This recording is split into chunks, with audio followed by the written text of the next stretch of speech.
A mund ta besoni? Një pushim familjar në Turqi u kthye në një maks të pabesueshëm. Një familje shkoi për pushime në Turqi. Çifti bashkë me fëmijët e tyre 5 dhe 8 vjeç udhëtuan për në Turqi që të kalonin një javë pushime. Por ajo çfarë ndodhi më pas, do t'ju habis. Kjo është historia e një dhimbje të thellë, një betejë për të vërtetën dhe një thirrje për drejtësi që nuk duhet të injorohet.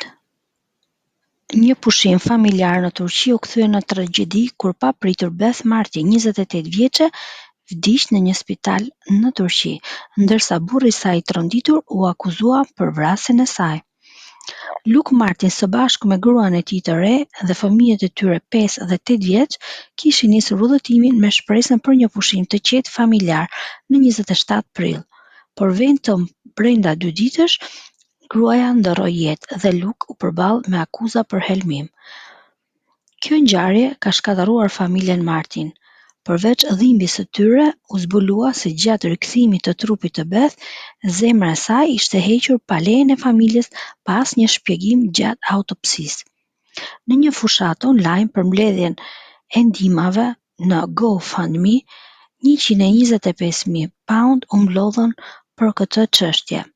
Luke nga Portsmouthi, që është i vetpunësuar, po përballet me një vështirësi për të mbajtur fëmijët e tij, ndërkohë që vazhdon luftën me traumën, shpenzimet ligjore dhe pyetjet pa përgjigje. Në faqen e GoFundMe, familja shkruan, si shumë të tjerë me krenari dhe vendosmëri të madhe britanike, kërkimi i ndihmës financiare nga familjar, miq dhe të panjohur në një platformë publike nuk është një vendim që merret lehtë. Nëse kjo histori nuk ju prek drejt për drejt, të paktën ndajeni me të tjerët, në punë, në kafe apo kudo që të mundeni. Ëndra e pushimit u shua një ditë pas mbërritjes, kur Beth filloi të ndihej keq. Në mëngjesin e së hënës ajo u bë keq. Luke thotë se kishte kërkuar ndihmë, por nuk ishte afruar askush deri në orën 10 të mëngjesit.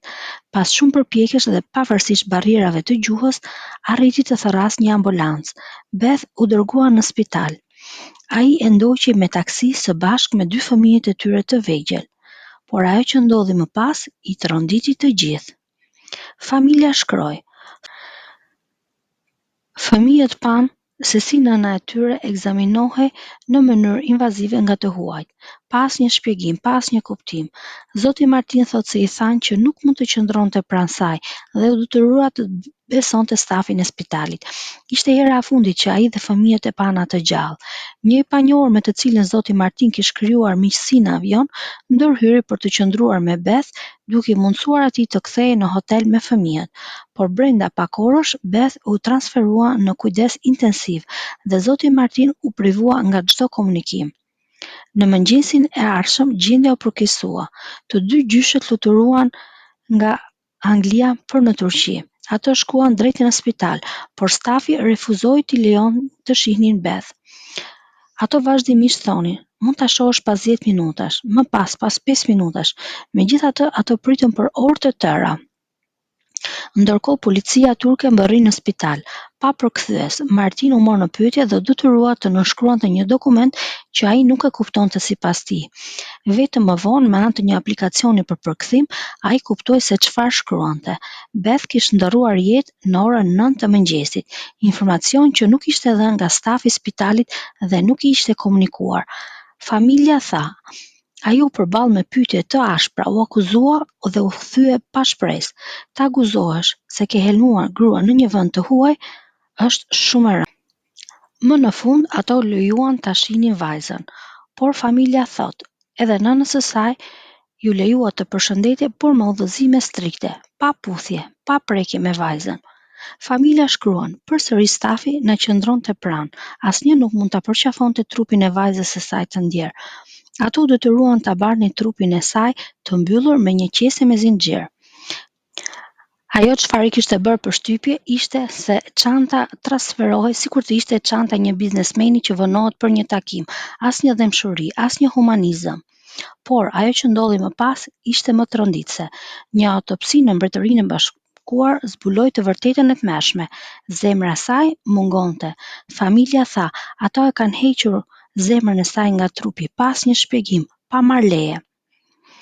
Tani i shoqe po lufton për të kërkuar të drejtën e tij.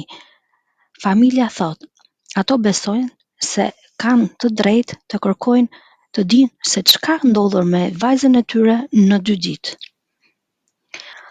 Kjo ishte historia e trisht që ka tronditur të gjithë Britaninë. Nis me një dhimbje stomaku në avion dhe për 2 ditë vdes në Turqi. Më pas kur kthehet, zbulohet se zemra e saj ishte hequr nga trupi. Një histori tronditse që pritet të zbardhet sa më shpejt. Kjo histori tronditse nuk është vetëm një tragjedi familjare, ajo është një thirrje për ndërgjegjësim dhe drejtësi.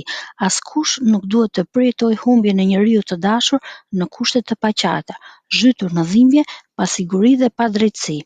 Beth Martin iku nga kjo botë pa një përshëndetje të denjë, ndërsa bashorti i saj përballet me mangthi më të madh, të humbte gruan dhe të akuzoi padrejtësisht për vdekjen e saj, dhe kur më në fund trupi i saj u kthye në shtëpi, zemra mungonte.